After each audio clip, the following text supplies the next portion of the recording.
Alright, kids, let's talk about one of the biggest mysteries in modern history that doesn't involve ghosts, UFOs, or why airline peanuts disappeared. The identity of Satoshi Nakamoto, the supposed inventor of Bitcoin. Imagine creating a technology that could shake the global financial system, potentially make you worth billions, and then just vanishing. Yeah, that's not normal behavior, that's Scooby-Doo villain levels of mysterious. So here's the setup. In 2008, right after the financial crisis rocked everyone's wallets, a 9-page document called the Bitcoin White Paper suddenly appeared on a cryptography mailing list. Written by Satoshi Nakamoto, this paper outlined a brand new decentralized digital currency that didn't need banks, governments, or those guys in suits who charge you $35 because your account hit 0.01. Fast forward a year, Bitcoin officially launches in January 2009, and Satoshi is actively posting on forums, exchanging emails with developers, and helping the community grow. And then poof, in 2011, they vanish completely, leaving behind no confirmed trace,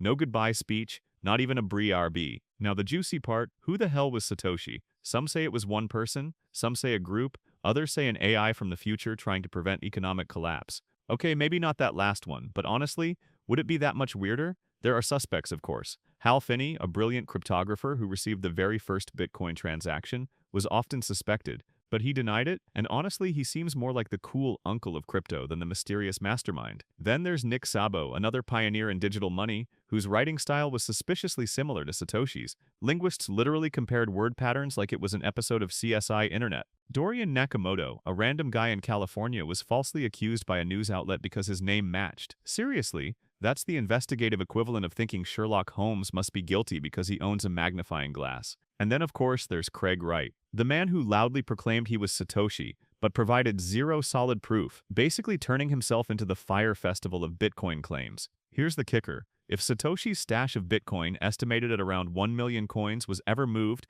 it would shake the financial world like an earthquake, because that's tens of billions of dollars just sitting untouched like a dragon's hoard. And yet nothing's been touched, nothing's been cashed out. Either Satoshi is the most disciplined person alive, or they're not alive at all. And this is where it gets spooky. Was Satoshi silenced? Did they walk away on purpose, disgusted by what crypto became? Or are they watching us right now, sipping tea, chuckling as we argue over blockchain on Twitter? The truth is, we may never know. And maybe that's the point. Alright, so imagine this. It's 1987, Chicago. You're sitting at home watching your evening news or maybe a good old rerun of Doctor Who, when suddenly, bam, the screen glitches, the audio cuts, and instead of your trusted anchors, you get a nightmare-fuel puppet show hosted by some guy in a Max Headroom mask wobbling around like your cousin who drank 3 Red Bulls and decided to freestyle karaoke in the garage. Yep, this is the infamous Max Headroom signal hijacking, one of the weirdest and most unsolved broadcast intrusions in TV history. So here's the deal. Max Headroom, for those who didn't grow up on a diet of VHS tapes and neon-colored soda, was a fictional AI TV host from the mid-80s. Think a glitchy, sarcastic robot talk show guy with sunglasses and a stuttery computer vibe. He was everywhere. Commercials, music videos, late-night appearances, basically the peak of retro future cool. But in November 1987, some mystery hackers decided to cosplay as Max, but instead of selling you new Coke, they broke into 2 different TV broadcasts in Chicago. First, a news broadcast on WGN got interrupted. Viewers saw a man in a Max mask wobbling in front of a spinning piece of corrugated metal. No audio, just creepy visuals like a bootleg art student project gone very, very wrong. But that was just the warm-up. A couple hours later, during a Doctor Who episode on WTTW, the hackers struck again, this time with audio. And let me tell you, if you've ever wanted to hear the deranged ramblings of someone trapped in a 1980s fever dream, this is it. The masked figure babbled nonsense, called out TV executives, made crude jokes, even waved around a sex toy, and then ended with what I can only describe as a bizarre spanking scene involving a fly swatter. Yes, kids, that actually happened. And yes, it somehow made it past FCC control because, well, this was live TV in the 80s and everyone was scrambling. Imagine being a Doctor Who fan that night. Ah, yes, the Daleks are invading. Wait, is this a man in a plastic mask yelling about Coca-Cola? Terrifying. So how did they do it? Basically, the hijackers overpowered the station's broadcast signal by transmitting on the same frequency but at a stronger wattage. This isn't some simple plug in your Atari and hope for the best trick. Whoever pulled this off knew their radio engineering, had expensive equipment, and a very questionable sense of humor. The FCC launched an investigation, calling it a serious federal crime. But here's the kicker. They never caught the guy. No suspects, no charges, just a grainy VHS tape of one of the strangest, creepiest hacks in TV history. And to this day, people are still debating who it was. Was it a rogue broadcast engineer? A prankster with military-grade gear? or just some bored nerds who thought, hey, you know what Chicago needs tonight? A Max Headroom fever dream. Whatever the case, they vanished without a trace, leaving behind a mystery so weird that even now, nearly 40 years later, we're still laughing, cringing, and a little unsettled every time we see that wobbly mask flicker on screen. So it's September 22, 1979. The Cold War is still serving up nuclear anxiety like it's a happy meal, and out in the middle of the Indian Ocean, a US satellite called Vela 691 suddenly catches what looks like a blinding double flash, basically the cosmic equivalent of someone turning on the world's deadliest strobe light. And here's the kicker, nobody can agree on what caused it. Even decades later, some say it was just a glitch, like the satellite sneezed and hallucinated, but most experts think it was the signature of a nuclear test, except no one wants to admit who pulled the trigger, which is where the fun starts. So let's break this down.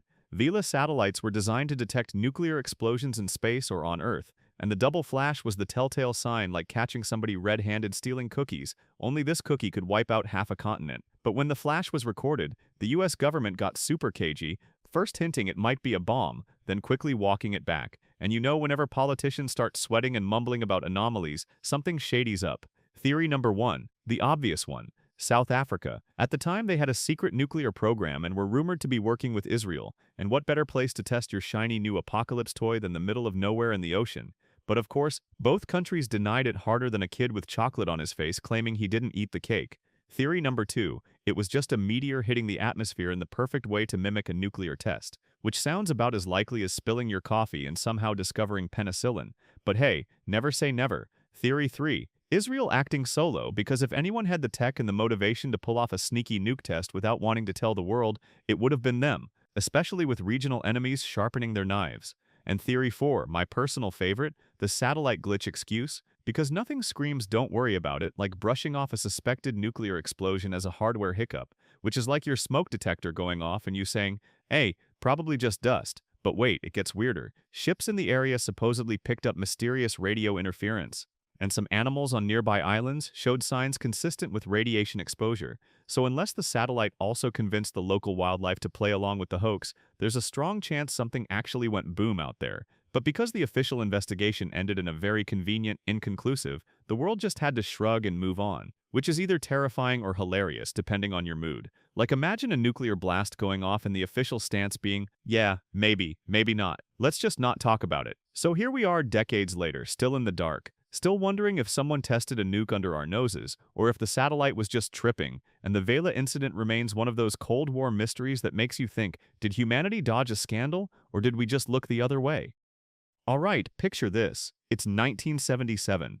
Disco is blaring. Bell bottoms are at maximum flare, and somewhere in Ohio, a massive radio telescope picks up what might be, just maybe, the closest thing humanity has ever had to a cosmic sup-you-up from aliens. I'm talking about the legendary WOW signal. Now let's set the stage. Astronomer Jerry Amon is sifting through hours of boring, static-filled data from the Big Ear radio telescope, which was basically a giant space eavesdropping device pointed at the stars, when suddenly, in a 72-second burst, the machine records an unusually strong signal coming from the constellation Sagittarius.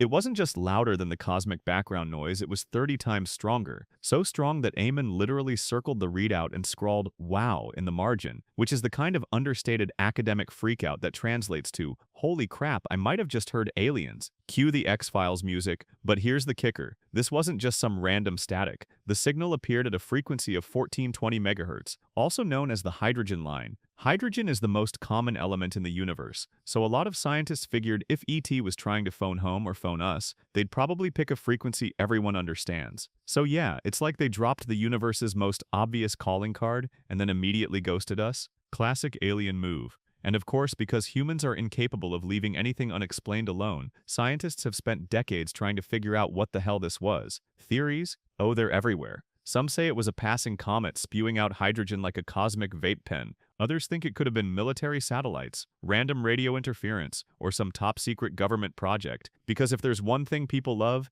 it's assuming Uncle Sam is behind literally everything mysterious. But here's where it gets juicy. The signal never repeated. Not once. Scientists pointed radio telescopes back at the exact same patch of sky dozens, even hundreds of times, and nothing. Nada. Silence. Which is either terrifying or hilarious depending on how you look at it. Imagine the aliens dialing Earth, realizing they got Ohio, and just hanging up. Yeah, wrong number. Let's try Alpha Centauri instead. And while skeptics like to point out that extraordinary claims require extraordinary evidence, the wow signal sits in this weird limbo, too clear to dismiss as random noise but too fleeting to prove anything. It's like the universe left us on read. And honestly, that's what makes it so addictive. Alright kids, let's talk about one of the biggest historical what the hell moments. The Indus script, aka the ancient doodles nobody on earth can read, and yes, that includes your friend who pretends to know a little Sanskrit after one Duolingo streak. So picture this, around 2600 BCE in the Indus Valley, which is basically modern-day Pakistan and northwest India,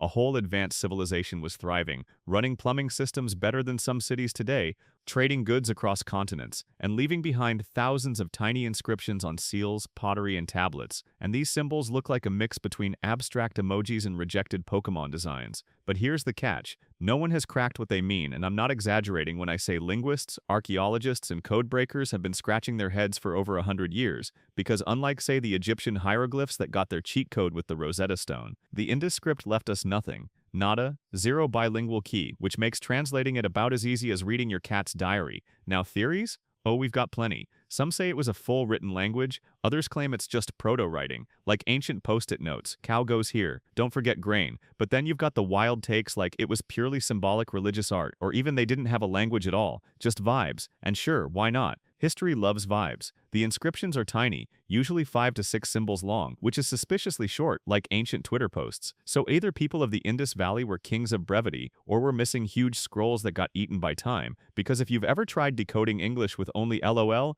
BRB, and OMG, you'll understand the struggle here. To make it even spicier, some researchers claim AI might one day crack the code. But so far, even supercomputers have shrugged and gone, bro, this could literally mean anything, and every new discovery just deepens the rabbit hole. Like one seal might show a unicorn-like creature, which could be myth branding or the world's first sports logo. We just don't know. So what's the big deal? Well, if we decode it, we might finally know how one of humanity's earliest civilizations thought, traded, and maybe even worshipped. But until then, we're stuck with guesswork, memes, and heated academic fistfights over whether these symbols mean God, goat, or don't touch my goat. And honestly, that's the beauty of it. Sometimes the scariest mystery isn't ghosts or curses. It's the fact that whole cultures can vanish, leaving us only fragments that taunt us like an unsolved riddle carved in stone.